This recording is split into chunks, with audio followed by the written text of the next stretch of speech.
Joaquim, obrigado por ter aceitado o convite, estar aqui para a gente bater esse papo aqui, conversar um pouquinho sobre a tua vida e tua vida empresarial.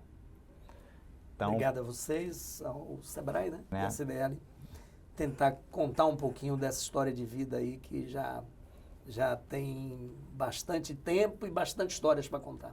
Que bom. Eu queria começar pelo princípio mesmo, por Jaguaquara, sua cidade de origem. Então, eu queria que você falasse um pouco assim sei lá, sua infância lá e depois tua vinda para cá, para Salvador e como é que foi esse processo de adaptação, né, de saída de uma cidade menor, apesar da centralidade dela, para a capital do estado. Nós morávamos em Jaguaquara, uma família grande de 6 filhos, né? E meus pais, eu sou o filho mais novo do grupo, quando o meu irmão mais velho entrou naquela fase de fazer o curso científico daquela época, eles sentiram a necessidade de vir para Salvador, porque o foco sempre foi a educação, tá? Jaguaquara era uma cidade que nos inspirou a isso, por conta de uma dualidade que existe lá, que foi uma confrontação religiosa mesmo, entre católicos e protestantes. Ambos tinham grandes escolas em Jaguaquara, essas escolas eram referenciais no interior da Bahia, mas faltava uma boa continuidade de ensino para o curso secundário. A gente está falando do final dos anos 60. Sim. Então, quando eles sentiram a necessidade de vir para Salvador, a família foi transferida para cá. E aí nós viemos para um bairro que estava incipiente, um bairro novo, que estava começando a surgir na cidade, que foi o bairro de Ondina.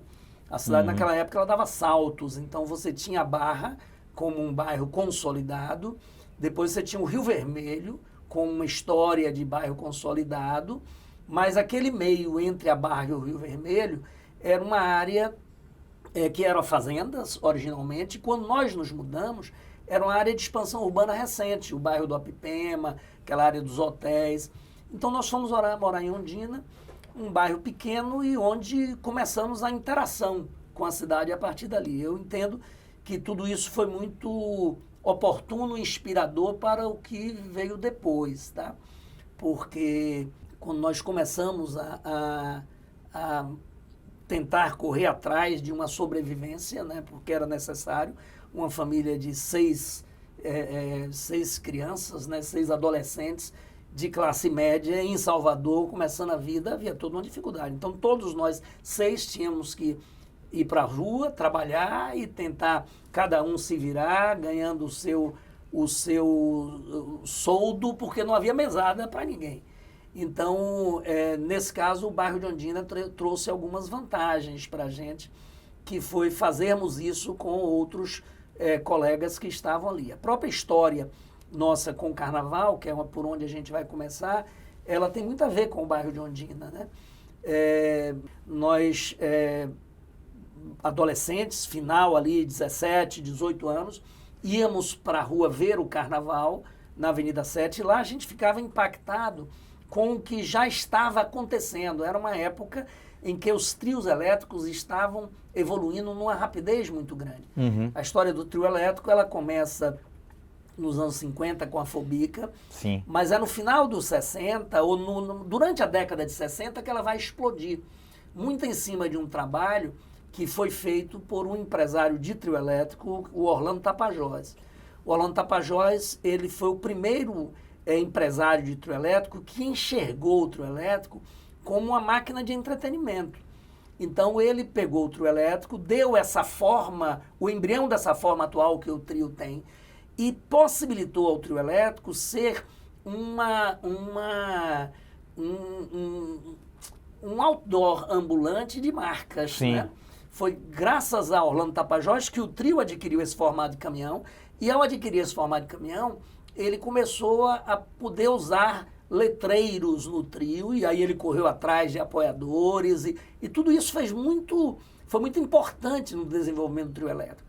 E a gente ia para a rua brincar o carnaval e via essas máquinas surgindo. Eu lembro que no final dos anos 60, a gente tinha o auge ali do bloco Apaches do Tororó, que era um bloco enorme, era um bloco do ponto de vista visual, muito bonito, porque ele, primeiro, era um bloco grande e eles se vestiam de índios, né? Daí o nome Apaches do Tororó, e bastante coloridos, usavam muito vermelho e branco. E existia, além do Apaches, outros blocos grandes de classe média, que eram aqueles no qual nós nos encaixávamos, porém, muitos deles ligados a clubes sociais. O Jacu. Então, existia o bloco do Jacu, que era muito ligado à Associação Atlética, e o bloco do Barão, muito ligado ao Baiano de Tênis. Esses dois eram rivais. E havia um terceiro, que era o bloco Trás os Montes, também muito ligado à Associação Atlética. E a gente ia, a meninada, para farra, nós não saímos em bloco nenhum.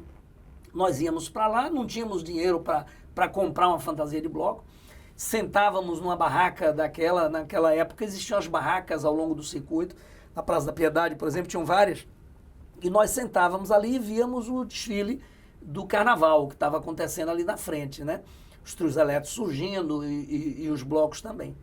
E no carnaval de 1978, a gente vendo toda essa metamorfose que o carnaval estava sofrendo, a gente fez uma farra de 3 dias de carnaval, discutindo sobre um sonho de, no ano seguinte, nós criarmos um bloco de carnaval para nós próprios brincarmos. Já que a gente não tinha grana para brincar nos blocos dos outros, por que a gente não cria um bloco e a gente brinca no bloco? A ideia era essa grande farra. E aí, foram 3 dias de conversa e sonhos sobre isso, e surgiu a ideia de criarmos um bloco para o ano seguinte. Aí mesmo, na mesa, veio a ideia do nome. Uma das pessoas que sempre participou conosco ali dessas farras foi Bel Borba, que é artista plástico. Sim. Tem várias interferências urbanas aí em Salvador. E Bel fazia parte desse sonho e foi ele quem deu a ideia do nome. Ali na Praça da Piedade existiam umas iguanas enormes, né? E aqui na Bahia a gente sempre chamou iguana de camaleão, apesar de não ser. Então, observando aqueles camaleões da Praça da Piedade, Bel disse, pô, já tem o nome do bloco, vamos montar o bloco vai ser Camaleão. Só que na época, 17 anos, ele achou que o nome deveria ser Cama-Leão, separado por um hífen, né? 2 palavras, porque achava que isso era mais viril, né? Aquela coisa de carnaval, festa, farra e tal. E dava um duplo sentido. Dava um duplo sentido. Tanto que os primeiros materiais de divulgação que nós fizemos para isso saíram com essa tipologia, Cama-Leão. Depois, no meio do ano, mesmo o próprio Bel, que foi com quem a gente começou essa parte da criação visual, ele disse, rapaz, esse negócio não está dando certo. Porque toda vez que eu vou criar alguma coisa para o bloco, eu crio sempre a mesma coisa, um leão na cama. Então o leão às vezes está mais forte, está mais fraco, está com uma leoa bonita ou não, mas é sempre o leão na cama, esse negócio não vai dar certo. Não tem longa vida. É muito melhor a gente usar o camaleão. E aí a gente absorveu aquilo assim de forma muito rápida, porque não precisou nem ele nos convencer, ficou óbvio que o camaleão era muito melhor do que cama-leão. Porque o camaleão era muito mais criativo, né? A propriedade dele de adaptação aos lugares, né? Mimética, muito mais colorido. E aí surgiu o nome Camaleão e a gente foi para cima do primeiro carnaval, que foi em 1979. Rapaz, só uma pergunta, você falou do camaleão, agora me veio à cabeça a questão das patas, que foram, assim, viraram uma marca muito registrada e, assim, o Fulião apaixonado tinha verdadeira paixão pelas patas do camaleão. Veio bem depois as patas? Veio algum tempo depois. Bel, ele fez todas as criações dos 4 primeiros anos do camaleão. Foi ele quem criou as primeiras mortalhas e sempre em cima do bicho camaleão. Depois de Bel, ele partiu para a carreira dele de artista plástico e já não tinha mais disponibilidade para continuar conosco nessa criação. Nós fomos experimentando outros designers para fazer os nossos trabalhos. E havia sempre uma dificuldade grande que era o camaleão. O camaleão, ao mesmo tempo que ele era um puta facilitador de criação por conta da propriedade mimética dele, ele era um dificultador porque se você tentasse reproduzir o camaleão era sempre muito difícil. Era difícil fazer um camaleão verdadeiro.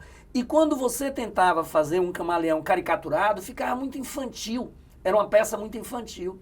Então, durante muitos anos, nós sempre usamos o nome camaleão, porém sem marca, sem desenho do bicho camaleão, porque O bicho ou ele ficava fotográfico ou ele ficava meio infantilóide que não combinava com o que a gente queria. Aí como é a história da pata. Aí nós fomos avançando com outros designers e tal, e até chegamos a Pedrinho da Rocha, que é com quem a gente até hoje faz os nossos trabalhos de criação. E Pedrinho é um cara genial nessa área de carnaval, é um publicitário e tem uma visão maravilhosa e tal. Aí nós fizemos uma festa, já em meados dos anos 80, juntamente com o Bloco Crocodilo. Tinha surgido o Bloco Crocodilo, e aí fizemos uma festa casada do Camaleão com o Crocodilo. E essa festa, Pedrinho foi o responsável por criar toda a parte de publicidade e propaganda da festa. E começou que nós demos o nome à festa, por motivos óbvios, Festa dos Bichos, porque era a festa do Camaleão e do Crocodilo. Aí, para fazer a festa dos bichos, ele criou esses ícones da pata. Porque ele não podia desenhar um crocodilo, nem podia desenhar um camaleão. Os diretores do Crocodilo já tinham um mascote, que era um crocodilo de verdade, que era o mascote dele. E Pedrinho não podia botar o mascote crocodilo para a festa do camaleão. Então ele criou essas duas patas como um símbolo para a festa dos bichos. Aquela pata não é uma pata de um camaleão, né? Não é. Mas ficou, virou sendo a pata do camaleão de Salvador, do camaleão do carnaval. Sim. Mas ele criou aquele ícone das duas patas e começou a usar o ícone para a festa dos bichos. E o ícone funcionou. Ele criou uma campanha na época, foi uma campanha lindíssima. O Camaleão tinha uma sede ali no bairro da Graça. E o Crocodilo tinha uma sede na Ladeira da Barra. E a festa ia acontecer no Clube Baiano de Tênis. Então, na época, a gente fez uma intervenção urbana, até a revelia, sem pedir autorização a ninguém, em que ele saiu com essas patas pintadas no chão, da sede do Crocodilo, na Ladeira da Barra, passou pela sede do Camaleão na Graça e foi até o Baiano de Tênis. Era mais um elemento de divulgação da festa. Era como se as patas estivessem caminhando pela cidade. Sim, pô, sensacional. E ficou as patinhas ali para a festa dos bichos. Quando terminou a festa, ele pegou as patas e levou para o Crocodilo. Chegou lá para a diretoria do Crocodilo e disse, olha, eu queria essas patas aqui, vocês querem elas para continuar a usar? Aí o pessoal do Crocodilo disse, não, a gente não quer não, a gente já tem um mascote aqui, o nosso Crocodilo, pode dar para o pessoal do Camaleão. Aí ele levou para a gente. Como a gente tinha essa dificuldade com o bicho camaleão, sempre ficava, era uma coisa que nos angustiava muito, havia uma dúvida, pô, esse negócio está muito infantilóide, ou está muito técnico e tal. Quando a gente viu as patas, a gente amou, porque eram as patas combinando com uma marca de nome. Sim. E aí nós aceitamos as patas. Aí as patas vieram para o Camaleão e passaram a ser marca registrada do Camaleão. Daí em diante a gente fez toda a nossa vida musical junto ao Chiclete com Banana e as patas acabaram virando um símbolo também do Chiclete com Banana. Então hoje quando você vai, porque Pedrinho sempre trabalhou muito com essas mídias alternativas externas. Então aqui na Bahia, por exemplo, uma das coisas que nós criamos naquela época foi adesivo de carro. Sim. Então antes os carros não tinham película, a gente colocava o adesivo mesmo no vidro do carro do fundo, porque não havia película, os vidros eram bem transparentes. Depois, quando as pessoas começaram a usar películas mais escuras, o adesivo do vidro não funcionava. Aí ele criou aquele adesivo de chaparia, né? E aí, resultado, as pessoas começaram a usar muito aquilo. E como o carnaval contagiava a todos, o adesivo era uma forma do cidadão soteropolitano, que era folião de carnaval, mostrar para os outros que ele já estava agendado para o ano seguinte. Sim. Porque cada ano a gente surgia com um adesivo novo. Em marcas é muito questionável isso. O cara faz uma marca Coca-Cola, a marca é eterna, passa a vida toda lá como Coca-Cola. A patinha do Camaleão não deixa de ser eterna. Mas cada ano a gente fazia a patinha com um estilo diferente. Então a patinha vai ser uma patinha rainbow, vai ser uma patinha com pinturas lá de que imitem uma onça, vai ser uma patinha azul, vermelho e branca, sei lá. A cada novo carnaval, a patinha tinha alguma característica que identificava o ano. E o folião nosso, que era um fã da marca, ele fazia questão de ter a patinha nova, porque só quem tinha a patinha nova é quem já fazia a inscrição para o carnaval do ano seguinte. E aí ele saía com essa patinha no carro, era uma forma dele se apresentar aos amigos, dizendo, ó, já estou agendado para o carnaval do ano que vem. Essa patinha ganhou o Brasil. A gente brincava, sempre que a gente viajava para outros lugares, São Paulo, Fortaleza e tal, para ver se a gente achava a patinha por lá. E frequentemente a gente achava.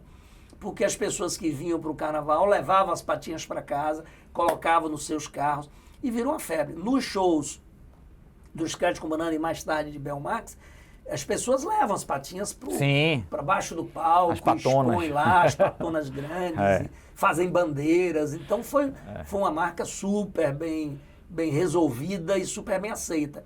Virou e tatuam no corpo, né? Uhum. A gente costuma dizer que poucas marcas têm fãs e apaixonados como essa pata do camaleão. Sim. Então essa coisa da tatuagem no corpo, você vê Harley Davidson, você vê outras marcas assim que são ícones mundiais, mas a pata do camaleão está ali. Um dos cases mais interessantes que a gente teve nessa história nossa foi quando nós fomos patrocinados pela Ford. Na época, a Ford esteve conosco por 3 anos, foi quando eles abriram a fábrica aqui na Bahia, e eles entenderam que era até uma contrapartida que eles precisavam dar à Bahia, era participar do carnaval. Aí eles nos patrocinaram, aí eles criaram um carro com a pata do camaleão. Primeiro eles fizeram isso com o Ford Ka. Então eles fizeram o Ka Camaleão.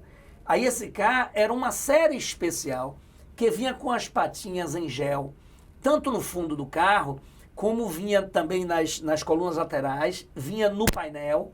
Era um carro específico, era uma série específica Ka Camaleão. E aí o fã do camaleão, ele ia para a concessionária comprar aquele carro. Depois eles evoluíram para o Fiesta Camaleão e evoluíram para o EcoSport Camaleão. Com aquele pneu atrás. Aquela capa de pneu. Ali com a patona e tal. E mantiveram aquilo durante muito tempo. Aquela série eles produziam só para a Bahia, mas existiam pessoas do Brasil inteiro que vinham comprar o carro na Bahia para comprar o carro com a pata do camaleão. Então você chega lá numa concessionária Ford aqui em Salvador, essa história está lá. Quer dizer, o cliente vinha de Brasília comprar o carro aqui porque ele queria o carro com a pata do camaleão. E lá em Brasília não vendia, só vendia na Bahia. Né? Então foi uma marca muito bem sucedida que a gente conseguiu. Sem dúvida, sem dúvida. E eu me lembro, além das tatuagens permanentes, né, tinha as tatuagens que vinham, os adesivos, os foliões colocavam, botavam na pele no dia a dia. É outro case maravilhoso, que aquilo não fomos nós que fizemos. A gente sempre deu sorte também com essa história. Aquelas patinhas, a gente chama de patinhas holográficas. Sim, sim. Aquilo foi um folião, um cliente nosso de São Paulo, que fez daquilo um fetiche para arrumar paqueras no carnaval. Então o cara lá em São Paulo conheceu aquele troço com outras formas quaisquer. Aí ele produziu 10, 12, 15 mil patinhas daquela holográficas. E ele trazia esse troço. E aí a brincadeira do cara no carnaval era sair com aquele troço na mão. Pra sarar as meninas. Pra paquerar as meninas e dava uma pra menina botar no rosto e tal. E o negócio foi uma febre. Tanto que nós fizemos contato com ele. Depois conseguimos o mesmo fornecedor, ele nos passou. Sim. E a partir daí nós começamos a fazer. Mas quem fez primeiro foi ele, trouxe. Aí aconteceu um lance interessante. Carla Pérez, no auge de Carla Pérez aqui no El Chan, ela talvez tenha sido o primeiro ou segundo grande carnaval do El Chan, um carnaval fantástico. Ela saiu na capa de uma revista nacional, não lembro se foi a Veja ou Contigo, que ela saiu lindíssima, Carla, novinha, e ela estava com um biquíni e tinha uma patinha do camaleão colada aqui no seio da Carla, né? E foi nacional aquilo. Aquilo ninguém fez, ninguém pagou por aquilo, ninguém comprou nada. O cara fez uma foto da Carla Pérez. Só que ela estava com a pata do camaleão ali, foi uma revista nacional, capa da revista nacional, e a gente acabou indiretamente tendo um benefício com aquela divulgação ali, e foi maravilhoso. Então, esse é um case de inovação aberta, né? Ou seja, o folião lá na ponta, né? Digamos assim, entre aspas, cliente do camaleão, que está gerando o processo inovativo, que foi absorvido pela... Exato, gerando o conteúdo que traz. É. Então a gente vê, por exemplo, competições internacionais, final de tênis em Roland Garros, de repente aparece uma bandeira com a pata do camaleão lá. O cara fã, ele achava que tinha que levar aquilo para marcar que ele estava lá. Então você tem um ganho indireto aí por conta de uma marca que virou uma paixão para aquelas pessoas que seguem o bloco e a banda. E virou símbolo do chiclete com banana e de Bel Marx. Sim. Apesar do chiclete com banana nunca ter divulgado que a pata era dele, tá? Nem o próprio Bel. Mas é óbvio que eles aceitaram de bom grado essa identificação, porque foi uma forma de você identificar o ícone deles ali do ponto de vista musical, né? E é engraçadíssimo, porque o próprio nome chiclete com banana, assim, poderia ensejar uma marca própria, né? Que é difícil até da gente pensar, mas poderia ter criado alguma coisa. Mas teve um ano do Camaleão, antes de Pedrinho da Rocha, que uma das pessoas que nos ajudou na criação foi um publicitário, João Silva. O João Silva tinha uma agência publicitária aqui em Salvador, hoje ele tem a Agência Maria em Brasília, e ele criou algumas coisas para o Camaleão. E uma das coisas que ele criou, na época nós tínhamos um chaveiro. Era um dos brindes que a gente dava, era um chaveiro. Então ele criou um chaveiro que era uma brincadeira com o chiclete Adams. Aquele chiclete Adams que era retangular, ele tirou a palavra chiclete e botou ali dentro a palavra camaleão. Mas assumindo claramente que era um print em cima do chiclete Adams. Né? Foi uma forma dele encontrou de linkar a marca ali. Agora, recuperando a questão do Pedrinho Rocha, da vestimenta, né? Lógico que tudo quando a gente pensa em escolhas, a gente tem trade-offs, tem ganhos e perdas. Mas, assim, o abadá é muito mais confortável para o folião. Mas vocês, como, assim, envolvidos na festa assim, com essa vinculação camaleão, não sentiram uma certa perda do que era o abadá, a mortalha enquanto obra de arte também, que aquilo realmente... Assim, tem cada mortalha... Tem uns amigos no Rio que fazem festas de carnaval, eles faziam toda essa festa sempre na semana seguinte ou 2 semanas depois do carnaval. E aí eles colocavam as mortalhas em volta, como um cenário de decoração da festa, né? Era o pessoal do Rio que passava o carnaval aqui.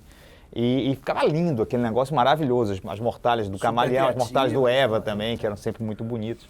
Nós fizemos, inclusive, no carnaval de 19, o Camaleão fazendo 40 anos, a gente fez uma exposição no Shopping da Bahia e nós conseguimos recuperar as mortalhas dos 40 anos. E realmente fica muito bonito, né? Porque ela tinha um campo de criação muito maior. A gente já teve Maria Daí, que é artista plástica, já fez minha professora de arte. Maria Daí fez uma mortalha para o Camaleão no ano. Juarez Paraíso fez desenho para o Camaleão. Mas os principais foram Bel Borba e depois Pedrinho da Rocha. Mas como foi essa coisa da evolução e o que foi perda ou ganho nisso aí? Primeiro, na história do Camaleão, a gente acha que muito do sucesso, e é sempre assim do ponto de vista empresarial, né? São tomadas de decisões que às vezes parecem ser simplórias, mas acabam impactando a vida toda. Sim.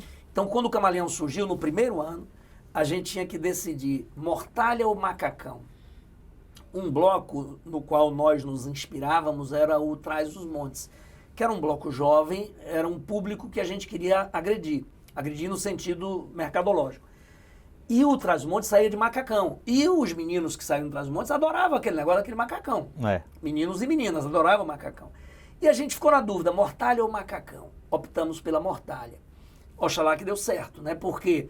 Porque a gente achou que a mortalha era muito mais descomplicada. Você veste, o macacão era complicadíssimo. E a gente acompanhava o sofrimento deles. Tinha que ter PM, GGG, aí você comprava errado, comprava mais P do que G. Era um problemão na hora de entregar o produto. A mortalha era um padrão só e o cara vestia. Fomos de mortalha e deu certo. Outra decisão foi trio elétrico ou banda de sopro.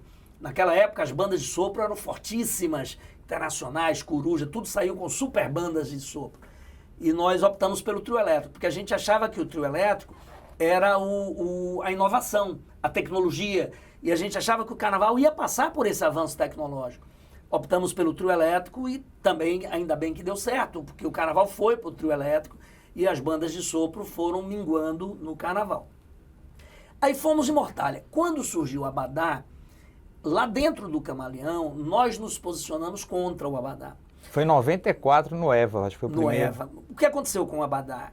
O uso da mortalha foi bacana. Quando o turista chegou aqui, O turista não tinha esse compromisso estético que nós baianos tínhamos com a mortalha. Sim. Então nós usávamos a mortalha lá longão, cobrindo o pé, era uma mortalha mesmo. O turista já queria um charme maior de quem está visitando a cidade. Então ele começava a dobrar a mortalha, sobretudo as meninas, mas meninas e meninos começavam a dobrar a mortalha, diminuir o tamanho, porque eles achavam que esteticamente ficavam eles, as pessoas, mais charmosos e bonitos. Quando a mortalha começou a ser dobrada, ela perdeu esse papel de ser uma obra de arte continuada. Sim, verdade. E aí ela foi derivando para outras coisas. Ao ser dobrada, ela começou a ser cortada. Quando ela começou a ser cortada, ela criou um dificultador comercial. Porque eu vendia uma mortalha e o cara fazia duas. Aí ele criou um dificultador comercial. Mas tinha algumas partes essenciais. De identificação, mas era sempre uma luta em você identificar se o cara tinha aquilo que a gente chamava de selo de segurança ou não e tal. Mas aí houve no EVA essa sugestão, já que a turma está querendo um pedaço de pano menor, por que a gente não diminui a mortalha e cria o abadá? Foi até a ideia do Pedrinho da Rocha também. Aí eles criaram o abadá para o EVA. O EVA usou, nós ainda resistimos, passamos acho que 2 anos sem usar. O EVA foi sozinho, no outro ano foi o EVA e o cheiro. Aí no ano que o cheiro foi, o cheiro criou uma outra inovação. Eram 3 dias de carnaval, né? E os blocos tinham 3 dias. E o Fulião, ele comprava uma fantasia para 3 dias. Isso. Então ele comprava uma mortalha para 3 dias. Uma mortalha para 3 dias era um desconforto, inclusive estético e de higiênico, né?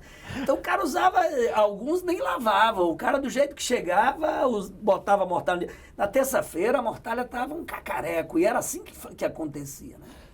Aí o que aconteceu? Com a chegada dos turistas, começou a haver um comércio paralelo das fantasias. Porque o baiano, ele tinha fidelidade com o seu bloco. Então o baiano queria sair no Camaleão, ele queria sair 3 dias no Camaleão, o turista não tinha.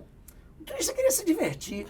Não, aqui em Salvador você pergunta, você sai aonde? Você sai no Camaleão, você sai no EVA, você sai, não era uma coisa de... Então havia fidelidade. O turista não tinha essa fidelidade, o turista queria se divertir. E a diversão muitas vezes partia por um relacionamento de carnaval. Então no primeiro dia ele saía no bloco Camaleão, mas no intervalo entre um bloco e outro ele arrumou uma companhia do bloco EVA. Aí ele disse, porra, eu quero continuar com minha companhia no carnaval, né? Não quero ficar no Camaleão, eu quero ficar namorando ali no carnaval. Como é que eu faço se eu estou no Camaleão e ela ou ele estão no EVA, né? Como é que eu faço? Aí começou a existir o comércio paralelo, do troca-troca. Sim. E como era o turista quem fazia isso, ele ia para a porta dos hotéis trocar. Então, após os hotéis virou uma feira. O cara chegava lá com uma mortalha de um bloco querendo trocar pela do outro. E toda feira tem ágio, tem preços desiguais, né?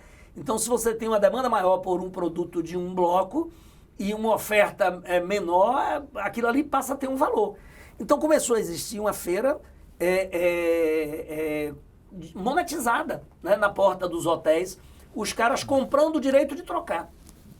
E óbvio que os empresários do carnaval estavam olhando tudo isso, meio assustado com a velocidade que estava acontecendo e tal. Quando o Cheiro de Amor teve a ideia também do Pedrinho da Rocha de fazer 3 abadás, um para cada dia. Nós, no Camaleão, achamos ruim a ideia. Porque a gente disse, pô, como é que o cara vai controlar? E se o Fulião chegar com o abadá errado no dia lá, na segunda ele chegar com o abadá do domingo, porra, vai ser um conflito, ter que tirar esse cara do bloco e tal. Aí nós ficamos observando. O resultado foi um golaço pro Cheiro de Amor. Porque o Fulião dele, além de ter um produto... Porque o cara trocava a mortalha velha, a mortalha usada. Sim. Então ele chegava na porta do hotel com a mortalha toda suada do dia anterior e dizia, olha, quem quer levar essa minha, obviamente que a mortalha dele tinha dificuldade de ser repassada. Quando o Cheiro de Amor fez 3, uma para cada dia, o cliente do Cheiro chegava no hotel com uma troça dentro do saco plástico, todo novinho. Para ele tinha muito mais liquidez aquilo ali. Além do que era muito mais higiênico, o cara usava o abadá todo novinho no dia seguinte. Então deu super certo. No ano seguinte, o carnaval todo foi atrás. Todos fizeram 3 abadás, um para cada dia. E nós também fizemos 3 abadás, um para cada dia. Aí a história do comercial como vem junto, né? A história da gestão do comercial. Quando você criou 3 abadás, um para cada dia, o que aconteceu com esse comércio paralelo? Porra. Velocidade potencializou, porque eu tinha agora um produto novo para vender, um para cada dia, né? E o que aconteceu com a venda do carnaval durante o ano? Nós criamos possibilidades para o cliente já comprar assim. Por que o cara tem que pegar os 3 abadás do Cheiro de Amor e tentar vender 2 na porta do hotel? Se eu posso já vender para ele um dia de Cheiro de Amor, um dia de outro bloco, um dia de outro bloco, né? E aí surgiu a Central do Carnaval. Quando a Central do Carnaval surgiu como consequência disso. Quando você tornou possível vender dias isolados, mantendo o suporte econômico de vender os 3 dias, surgiu a Central para dar ao cliente a possibilidade de escolher quais dias ele queria sair, em quais blocos, etc. A gente precisava de um sistema. A ideia era essa. A gente precisava de um sistema que viabilizasse isso. Que o Fulião pudesse entrar no sistema e escolher que dia ele queria sair. Aí ele escolhia o bloco que ele queria, o dia que ele queria, com a atração que ele queria. O turista não era torcedor necessariamente. Eu quero sair um dia com o Camaleão no Chiclete, mas eu quero sair um dia no Eva com banda Eva, eu quero sair um dia no Cheiro com banda Cheiro. Porque eu não tenho esse compromisso de fidelidade com o Camaleão. Sim. Então a Central surgiu para tornar isso possível.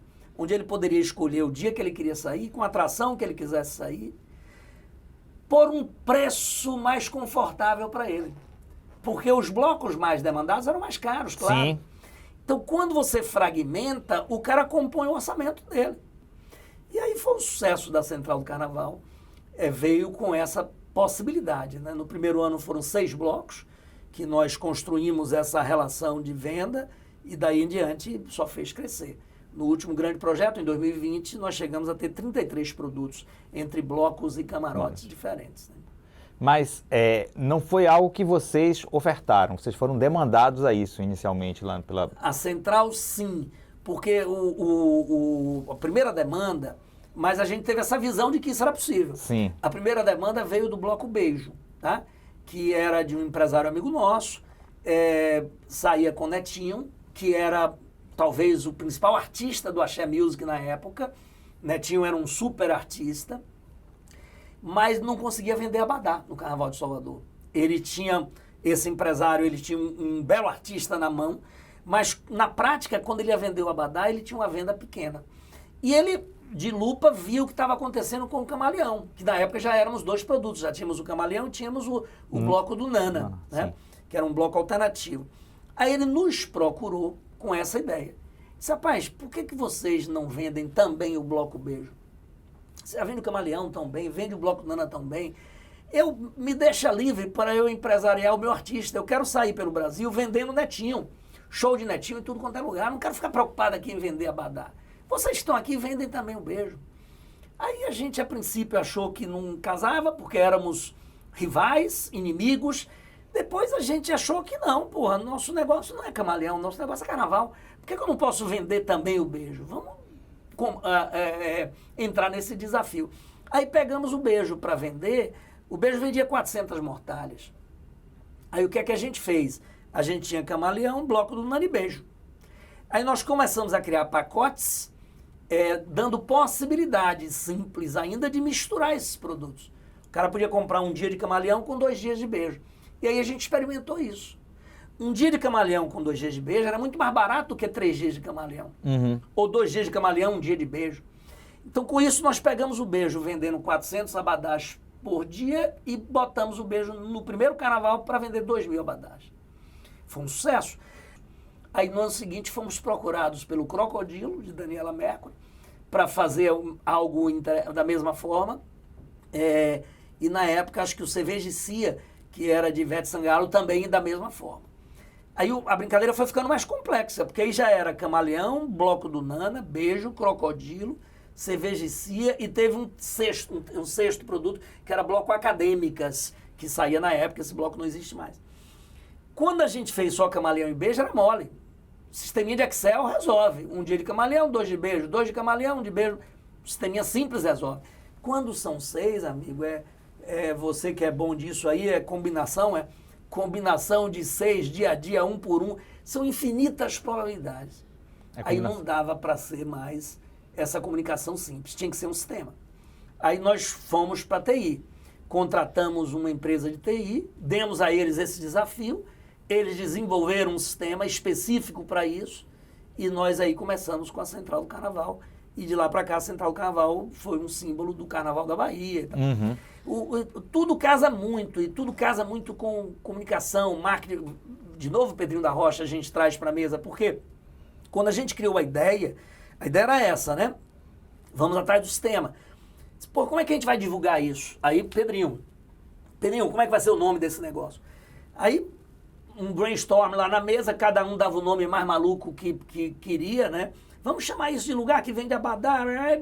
Vieram N ideias ruins, aí veio na mesa essa ideia do Pedrinho Central do Carnaval. Quando caiu o nome, sabe quando cai o nome e todo mundo vira e diz, putz, é isso aí, Central do Carnaval. Porque Central do Carnaval, o nome poupava a mídia. A marca poupava. Eu não preciso explicar o que é. Eu tenho que dizer aos caras que eu tenho um negócio chamado Central do Carnaval. Fica fácil. Aí ele criou aquela marca que é um símbolo também de convergência de produtos, né? Que é aquela marca multicolorida. Mas o nome Central do Carnaval ficou bacana. Tanto que nós, a partir daí foi um crescimento grande, a gente começou a ver central de um bocado de coisa na cidade. Antes não existia. Mas aí começou a ter central das piscinas, central de um bocado de coisa. E, obviamente, inspirado na marca Central do Carnaval. Ficou tão forte que virou símbolo do Carnaval de Salvador. A gente sempre montava, no mês que antecede o Carnaval, um call center para atender uma venda ativa e passiva, né? Nesse call center, eram 6 a 8 posições, ficavam lá um time atendendo os telefonemas ou ligando ativamente. E eu lembro que as meninas reclamavam muito que recebiam telefonema assim, é da Central do Carnaval? Como é que eu faço para licenciar o isopor para vender cerveja? A Central do Carnaval não é central, do Carnaval. É a Central ou não é? Onde é que eu vi do isopor? E a gente tinha que dar, obviamente, essas informações. Mas aí o sucesso veio muito daí, dessa história. É engraçado assim, o Carnaval, porque a gente tem um certo desprezo pela nossa capacidade de organizar as estruturas públicas para fazer algo funcionar. E parece que na Bahia, então, a gente tem vários problemas, mas nos organizamos bem enquanto sociedade, inclusive com o poder público, para o Carnaval funcionar. É um caso muito diferenciado de diversas outras áreas que a gente encontra onde o poder público está envolvido. A que você atribui essa capacidade Eu acho que primeiro muita luta e enfrentamento e parceria, né? Ou seja, desde o início, nesse universo do Carnaval da Bahia, surgiram várias produtoras com DNAs parecidos, uma inspirada na outra e influenciada pela outra, né? E essa turma toda que surgiu, ela foi para o Carnaval com muita garra.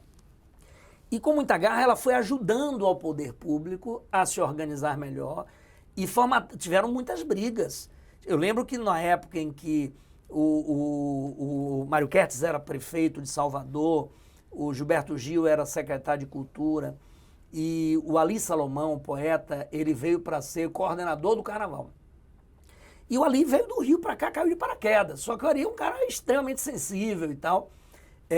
E nós tivemos muita confrontação com o Ali nos primeiros momentos, porque o cara veio do Rio para cá, achava que ele é quem tinha que dar as cartas. E a gente teve que parar ele no meio e dizer, calma, não é assim. Veja como é, vamos trabalhar juntos. E aí ele entendeu isso e passou a ser um parceiro e passou 2 anos como coordenador do Carnaval e foram anos que isso que está aí hoje começou a ser construído. Na época, por exemplo, não havia fila de desfile. Então todos os trios se posicionavam ali no Campo Grande e um ia botando a cara na frente do outro. Isso gerava engarrafamentos terríveis, né? Briga, confusão, era muito complicado. Pô, não fazia a menor ideia, achava isso impossível. Você está me contando agora, eu não conseguia imaginar o negócio. Até que foram surgindo instituições, associações, a questão associativa sempre muito forte nisso, para internamente se discutir de que forma pode ser, porque se não for combinado antes, não funciona. E antigamente não era combinado. Quando cresceu, houve momentos de muita tensão ali, até que se chegasse a um modelo que fosse mais normatizado. Né? Inclusive porque naquela época tinha carnaval que durava 8h30, 9 horas, né? Exatamente isso, o cara começava a tocar ali na Vitória e aí demorava para poder ter o acesso, né? E ficava ali... Tinha bloco que não saía. Teve ano do Crocodilo, por exemplo, voltar na Casa de Itália. Ele não conseguiu descer a Avenida 7. Eu estava num desses anos no Crocodilo. Assim. Ele foi em 1990 até. Ele pegou, fez a Casa de Itália, desceu a ladeira da Barra. Porque o que aconteceu é que essa organização veio desse desafio. Outra coisa, a Polícia Militar, foram muitas confrontações. A Polícia Militar aprendeu a fazer carnaval de uma forma, fazem hoje de uma forma espetacular. E aprendeu muito com a prática, errando muito, claro, aprendeu muito com a prática e errando muito. E a gente, à medida que a festa ia crescendo, os desafios deles iam crescendo. E eles foram chegando junto, aprendendo e aprendendo em parceria com aqueles que faziam carnaval. Eu lembro, o Ali Salomão era coordenador, o Camaleão era com Luiz Caldas, já era um bloco importante. E a Polícia Militar, esse é um episódio que eles têm lá dentro, na Academia da Polícia Militar, eles contam esse episódio como um episódio de aprendizado. E um pelotão invadiu o bloco Camaleão e espancou um associado do Camaleão, por uma briga boba que estava tendo, um empurrando o outro, mas o garoto foi destruído por um pelotão da polícia. Isso foi um drama, porque foi na frente da televisão. A televisão estava filmando tudo. E ficou evidente que foi uma ação policial agressiva, desnecessária e que não contribui em nada.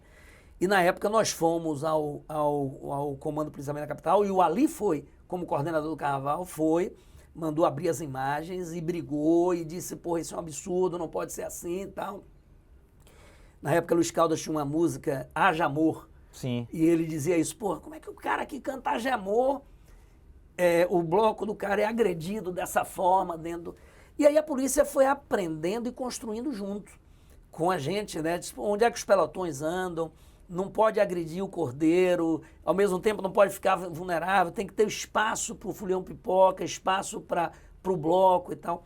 E aí o aprendizado foi grande. Hoje o Carnaval de Salvador é um exemplo. Tanto que esses coronéis da Polícia Militar muitas vezes dão palestras fora da Bahia sobre o que eles fazem no Carnaval. É uma logística fantástica. Os caras trazem policiais de todo o interior da Bahia e tem que dar hospedagem a esses caras aqui, suplemento alimentar e tal. É uma logística... Logística gigantesca para fazer o Carnaval funcionar com o mínimo de ocorrência possível. Claro, é uma festa de multidão, tem que ter algumas ocorrências, mas a ocorrência de violência grave é a mínima possível. E é engraçado que essa coisa do funcionamento do policial, ela é influenciada também pelo aprendizado, por exemplo, de cordeiros, do próprio Fulião. Hoje os caras passam, os cordeiros têm... É um negócio quase orquestrado, né? Assim, eles passam, eles não precisam fazer nada. Eles têm um código lá que eles dão na corda, que ele bate a corda assim 2 vezes, aí o outro já sabe que tá vindo, que tem que recuar. E da mesma forma o Fulião também, na hora que passa. Então, assim, eles andam como se eles estivessem andando numa avenida vazia. É muito bacana, assim, de você ver, se você se der tiver... É um aprendizado. Os caras fazem um trabalho muito bom. E junto a isso tem Polícia Civil e tem várias outras instituições, secretarias de saúde, né, que dão um suporte muito grande também.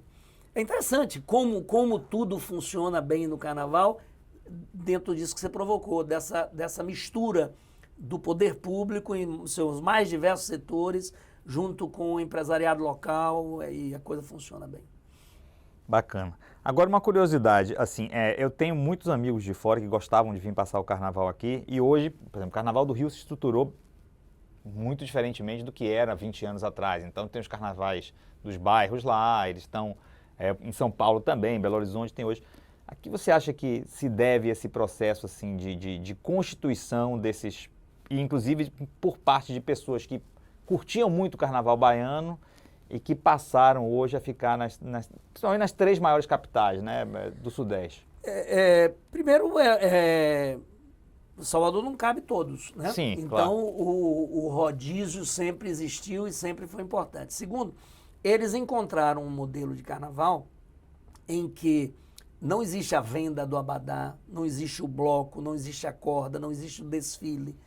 Existem locais de encontro em que, nesse local, você pode, o poder público ou, às vezes, um patrocinador disponibiliza a música e ali eles fazem a festa naquele lugar. É bem diferente do modelo que a gente faz aqui. Aqui a gente faz um modelo Fórmula 1, em que todos aqueles caminhões, é uma parada, né? Sim. Vão passando, desfilando. Quem está com o bloco vai junto, quem não está vendo aquele desfile e aproveitando dele. Lá é uma coisa mais parada, né? Eu acompanho pela televisão, porque felizmente e infelizmente eu não tenho como ir. E felizmente porque eu tenho o que fazer aqui, não dá para eu ir nessa época. Acompanho muito pela televisão, mas a sensação que eu tenho é que é uma grande farra pouco organizada, sem um roteiro específico. Às vezes tem um trio, às vezes tem uma banda, né? E aquela multidão ali em torno, curtindo o som daquele trio, daquela banda e tal. Mas é uma competição grande com o Carnaval de Salvador, que a gente está tendo hoje. São Paulo, Rio, Belo Horizonte, Recife e algumas cidades do interior. Tem algumas cidades do interior de São Paulo e Minas. Essas sim fazem um carnaval até parecido com o nosso, porque é com bloco e desfile, tá? Mas Ouro tem Preto, um né? bloco. Ouro Preto também, mas não é bem Ouro Preto, é mais Governador Valadares. Tem uma cidade em São Paulo, perto até da capital, mas agora me fugiu o nome. Aí depois a gente vai pesquisar e ver que tem um carnaval grande também, até a Ivete toca lá todo ano e tal, que é um formato parecido com o nosso. Mas você está otimista em relação aos próximos anos, Carnaval de Salvador? Eu acho que o Carnaval de Salvador, ele está passando, o Carnaval sempre foi uma coisa muito dinâmica, né? E ele está passando por mudanças muito significativas. Sempre muito questionado, mas o último carnaval que nós tivemos, é isso que a gente tem que ver, é o referencial. 2020 foi o maior carnaval de todos os tempos em Salvador. Foi muito bom. Foi muito bom. Foi o maior carnaval de todos os tempos. A gente teve blocos cheios, lotados, multidão nas ruas. O carnaval foi excelente. Aí a gente não teve 21 e não teve 22, né? E na retomada agora para 23, o carnaval ainda não engatilhou perfeitamente por conta das indefinições com relação ao local onde vai acontecer o carnaval principal, que é esse circuito que hoje é Barrondina, mas que existe um projeto, uma intenção de se experimentar um carnaval na orla de Salvador. A gente acha que ainda não está no tempo disso, até pelo carnaval da retomada. É muito perigoso você...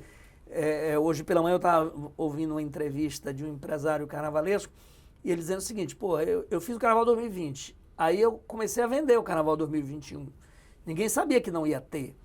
Aí eu consegui muitos clientes, até junho, julho, agosto, setembro eu estava vendendo. Muitos clientes que viriam para o Carnaval 21. Quando foi impossível fazer o Carnaval 21, eu convenci boa parte dessa turma a transferir para o Carnaval 22.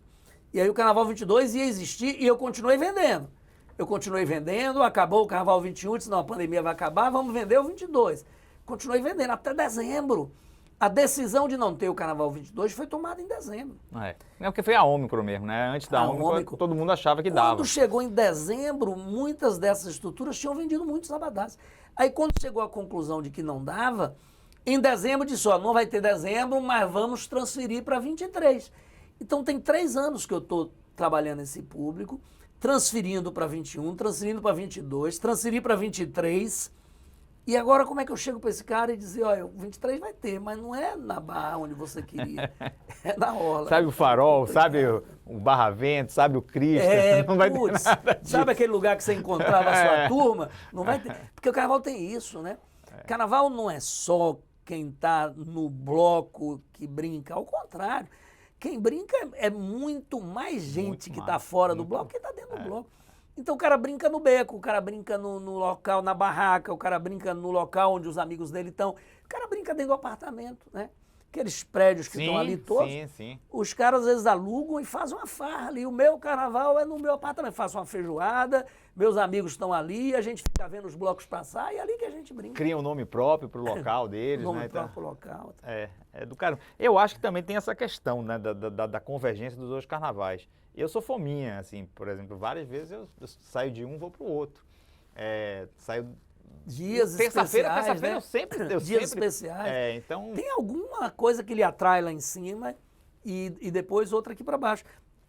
O Bloco Muquiranas, por exemplo, sai no Circuito Avenida. Aqueles caras que desfilam nas Muquiranas, eles estão na Barra também. Sim. Eles fazem lá o circuito da Muquiranas, mas quando termina, o cara vai para a Barra terminar a farra dele lá. Né? Então tem essa integração territorial aí que é importante. Agora, na perspectiva de vocês que vendem abadá, vendem espaço em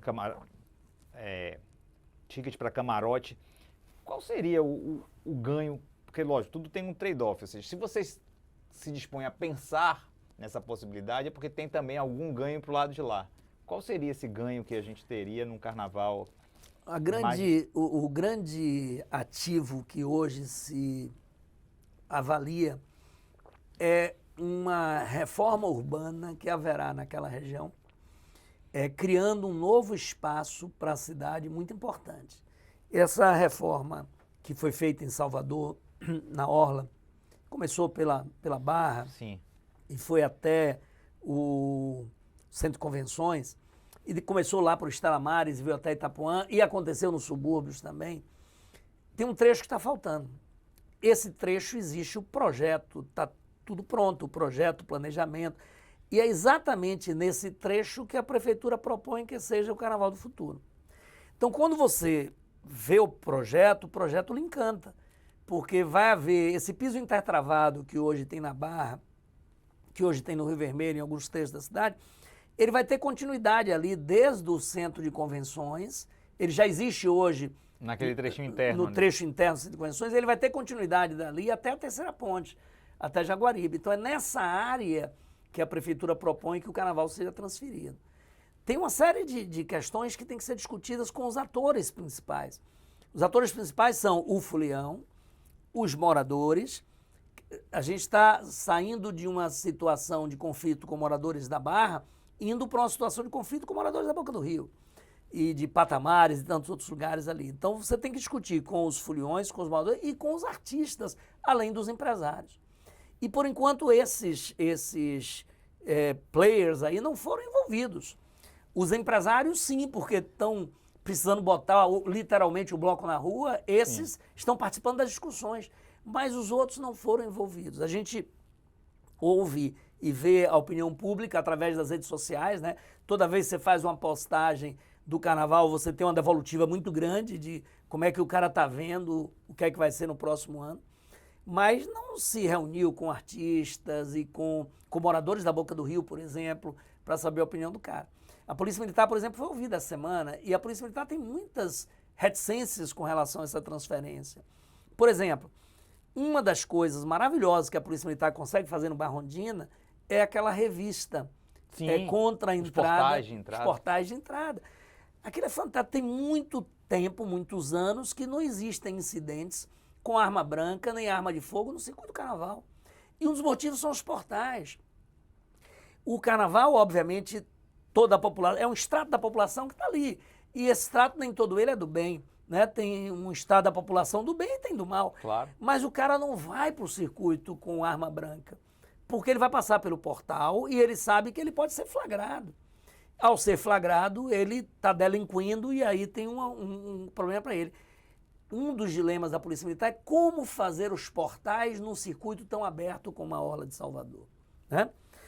O circuito Barrondina, até a praia protege, porque o farol tem um morro de um lado, o Morro do Cristo do outro, e tem aquele paredão que dá acesso à praia do farol. No Porto da Barra é a mesma coisa. Depois você não tem praia, no Espanhol é a mesma coisa, né? Aí quando você chega em Ondina é a mesma coisa. Então nem a praia é um local de entrada descontrolada. Lá não será assim. Então esse é outro dilema, que a polícia tem que entender como é que ela vai fazer, né? Porque é um fato muito positivo para o Carnaval isso, né?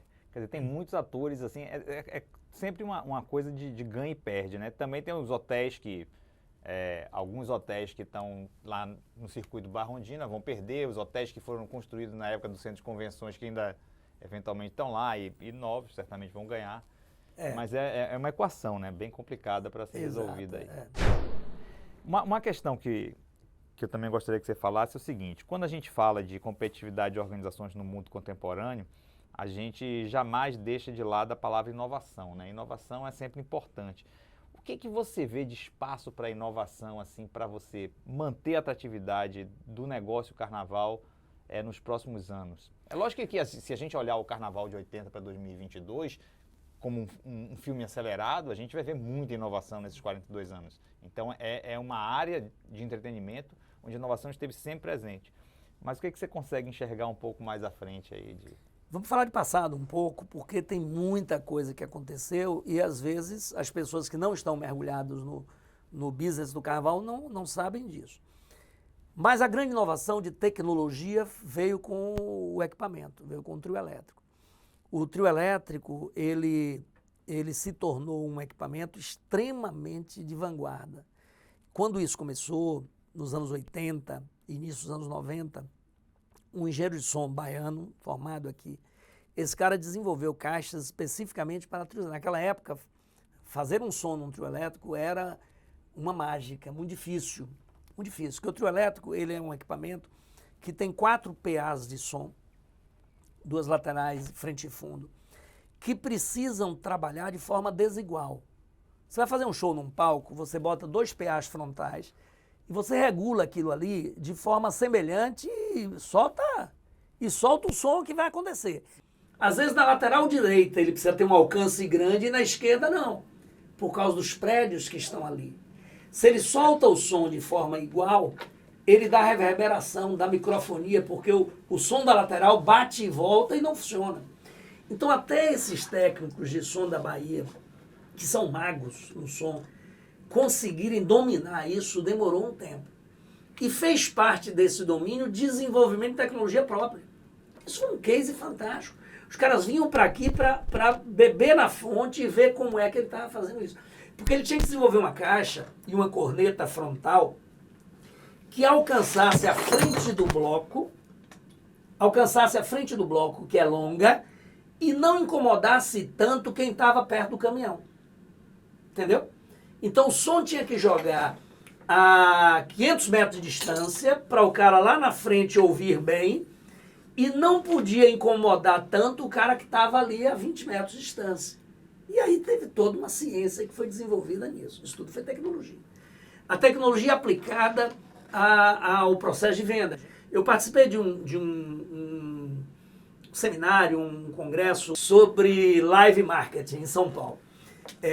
Cases nacionais de live marketing. E eu fui lá para falar do Carnaval da Bahia. E aí eu fui, e na mesa que eu participei, a gente estava falando de entretenimento de rua, como área de marketing ao vivo, né? E aí estávamos tinha um cara de Gramado, falando do case de Gramado, que é fantástico, daquele negócio do Natal Luz, e teve a apresentação desse empresário do Rio sobre o Camarote Day One. O cara tinha meia hora para falar, mas ele passou 20, 25 minutos falando do Camarote Salvador. Quão fantástico é o Camarote Salvador como produto. Para no final ele dizer, eu fui lá, vi tudo que os caras fazem, e o que eu estou fazendo é tentar replicar o dos caras aqui. Fantástico. Eu estou fazendo o máximo que eu puder, igual ao que eles fazem lá no Rio de Janeiro, e por isso que eu estou me dando bem. Tal. Então tem inovação nesse sentido. E tem inovação em coisas que o público desconhece. São coisas simples, mas é inovação. Por exemplo, se eu te falar como é feito o abadá do camaleão, o abadá do camaleão, o carnaval ao longo do tempo, obviamente com a valorização dele, ele é agredido pelas forças do mal em todos os momentos, né? Então sempre houve processo de tentativa de falsificação. Sim, claro. Então o abadá é hoje uma peça que a gente tem que ter o cuidado de que ela seja a prova de falsificação. Então eu tive que buscar fornecedores especiais que criam um tecido para mim. O meu tecido não é igual, não é um tecido que você compra em qualquer fábrica do Brasil. O meu tecido, ele vem tramado na fabricação. Quando o tecido é feito, existe uma trama específica em que a pata do camaleão aparece na trama. Não impressa, porém em relevo. Então, isso aí eu faço lá nessa fábrica. Depois eu tenho um selo de segurança, aquilo que você falou, que é a identificação único, que eu desenvolvo na China. Esse selo eu começo a desenvolver em março, abril. O meu do Carnaval de 3 já está lá, sendo produzido. Eu começo a desenvolver em março, abril. Tem um empresário baiano que faz comércio com a China, que viaja para a China, leva lá a arte, desenvolve os fornecedores, produz esse troço lá, esse troço vem de navio para cá, para poder ser colocado aqui. Então tem toda uma complexidade que se faz em todos os aspectos, até mesmo no desenvolvimento da fantasia. Tá? E aí faz parte da inovação a música, né? A música não é igual, a música que se toca hoje, você pode até questionar se é melhor ou pior, eu gostava mais quando era antes, eu gostava menos quando era... Mas ela é diferente. O Olodum desenvolveu o samba reggae, o samba reggae ganhou o mundo, aquilo ali foi uma maravilha espetacular. Hoje o samba reggae já está impregnado para a gente, pela criatividade musical que a Bahia tem, a gente sabe que todo ano aparecem coisas novas, alguns podem gostar mais ou gostar menos, mas que coisas novas virão, sempre estão vindo por aí afora. Antigamente eu te falei de Orlando Tapajós, que foi quem fomentou esse trio elétrico com possibilidade de divulgar marcas e peças. Teve uma época que teve uma peça fantástica aqui, não sei se você já viu imagens, que foi o trio elétrico Saborosa. Lembro. Que era em formato de garrafa e tal. Sim. Aquilo é um case também maravilhoso de marketing, né?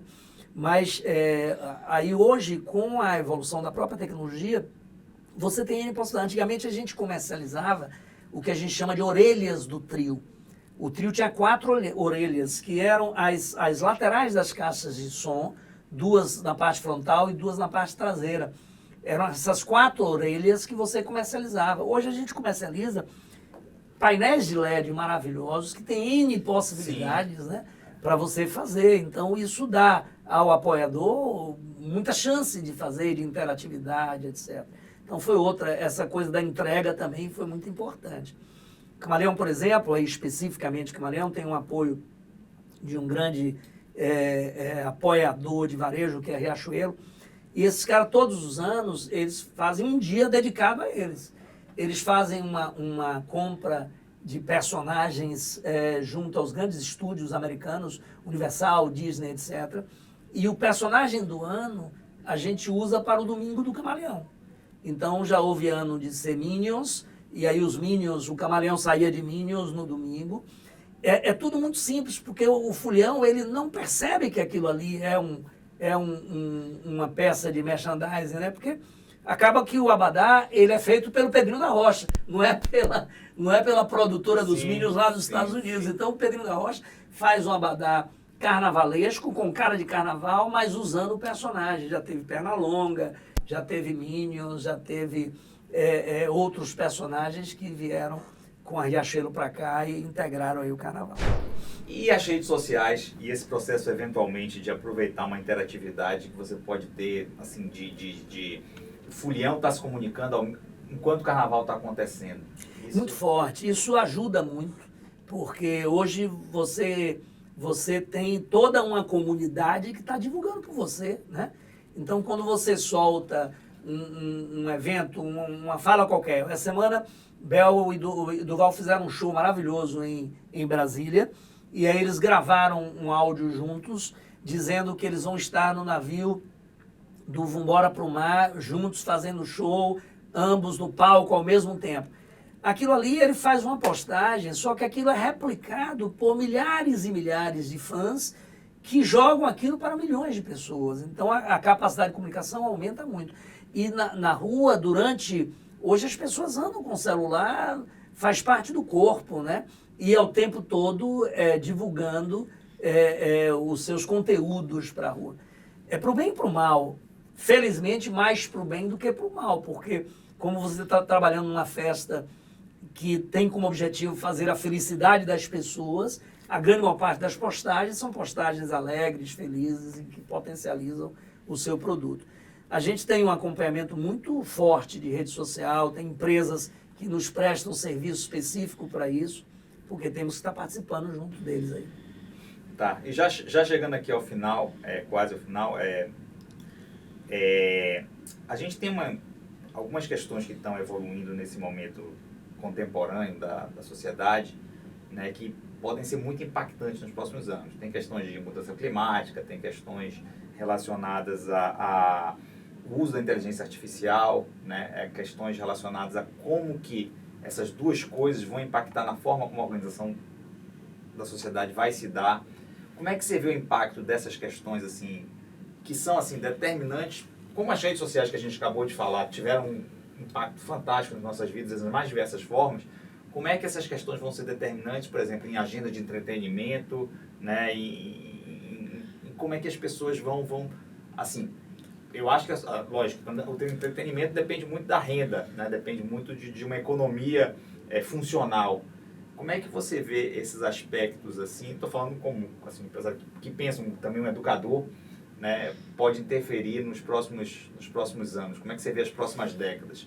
De uma forma otimista, pessimista? Não, acho que otimista. A minha vida toda eu fui professor de geografia e o professor, sobretudo quando ele trabalha com adolescente, que era o meu público, muitas vezes nós somos impregnados por um futuro mais pobre, mais problemático. Eu sempre me protegi disso. Eu sempre achei o aluno de hoje melhor que o de ontem. E às vezes eu me contrapunha aos meus colegas em sala de professores nessa discussão, porque aquele discurso de que hoje em dia os alunos são terríveis, eu nunca achava. Eu sempre achava que os alunos de hoje em dia são muito mais criativos, muito mais antenados, até porque tem muito mais acesso à informação. Quer dizer, a inteligência artificial, por exemplo, ela tem muito a nos ajudar, sobretudo do ponto de vista comercial, né? Divulgação, marketing, venda, ela pode facilitar muito. É claro que o ato de brincar carnaval, ele é muito mais mecânico, humano, né? Mas ele está presente no celular, que a gente acabou de ver aí, né? Tem muito mais gente filmando e vendo tudo e comunicando sobre tudo que está acontecendo. Então eu vejo sempre como uma coisa muito positiva. É claro que o comportamento da sociedade vai interferir isso lá adiante. Se a sociedade se tornar mais tímida, se a sociedade se tornar mais introspectiva dentro de casa, isso obviamente prejudica uma festa que é tão extrovertida como o carnaval, né? Mas isso a gente tem que navegar e trabalhar até contra. A gente tem que dizer à sociedade...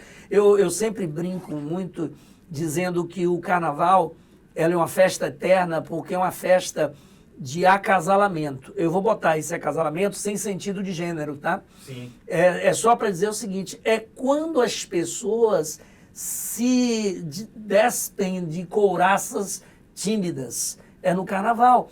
Então é no carnaval que as pessoas se relacionam mais facilmente. Então as pessoas vão para o carnaval e lá, muitas vezes impregnados pela música, pelo ambiente e pela bebida, que está muito associado a isso, as pessoas se tornam mais fáceis a relacionamentos quaisquer.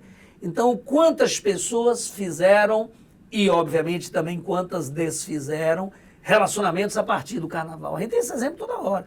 Casei com alguém que encontrei no carnaval, descasei porque fui para um outro carnaval, achei alguém melhor e disse, olha, estou fora de você, estou com outro aqui. O carnaval possibilita isso. Se nós ficarmos dentro das nossas casas, dos nossos quartos, a gente não se relaciona.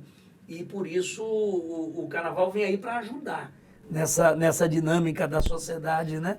De entreter, o nome já está aí, de entreter, de convivência, etc. Né? Então você acha que o artista sempre vai ter esse lugar de destaque, sempre vai ser o grande chamariz, né? A grande atração do carnaval? É um grande diferencial, é algo que no carnaval sempre existiu, mas a história desse carnaval trieletrizado e do Axé Music é uma história muito recente. Por isso os protagonistas estão aí ainda. E estão aí ainda como artistas principais, né? Então, se você olhar, por exemplo, Luiz Caldas como um marco, você não tem muita coisa atrás, por trás de Luiz Caldas no tempo, mas de Luiz Caldas para cá todos estão aí. Alguns com mais sucesso, outros com menos sucesso, mas todos estão aí. Antes de Luiz Caldas, quem é que você tinha? Você tinha Caetano Veloso, Gal Costa, Moraes Moreira, esse infelizmente não está mais com a gente, mas eu sou de uma geração que a gente ficava esperando o LP de Caetano. O LP de Caetano era lançado em novembro, e a gente ficava esperando sair o LP de Caetano, o LP de Gal, o LP dos Novos Baianos, porque tinha uma música no LP de Caetano que era uma música de carnaval. Talvez mais outra, 4 ou 5 e tal, mas era feita dessas 3 músicas. Hoje você tem muito mais gente produzindo esse conteúdo carnavalizado, né? Mas Caetano continua fazendo as suas músicas de carnaval, e está aí ainda hoje como uma das coisas mais novas que existe na música brasileira, continua sendo Caetano Veloso. E Caetano fazia música do carnaval quando o carnaval ainda não tinha voz, né? Não tinha, era só... Exato, era só instrumental. Era só instrumental. Moraes também, né? Moraes foi o primeiro a colocar voz ali, mas Moraes colocou voz numa caixa de som exclusiva para ele. Não era no trio como um todo. Sim. O primeiro trio de Moraes com voz era uma caixa para ele, e não era caixa no trio. O trio ainda era de corneta. Foi uma coisa totalmente improvisada. Né? Totalmente improvisada. Bom, queria agradecer aqui ao nosso convidado, Joaquim Neri, né, pela entrevista. Foi um bate-papo muito gostoso. Até o próximo Diálogos Empresariais.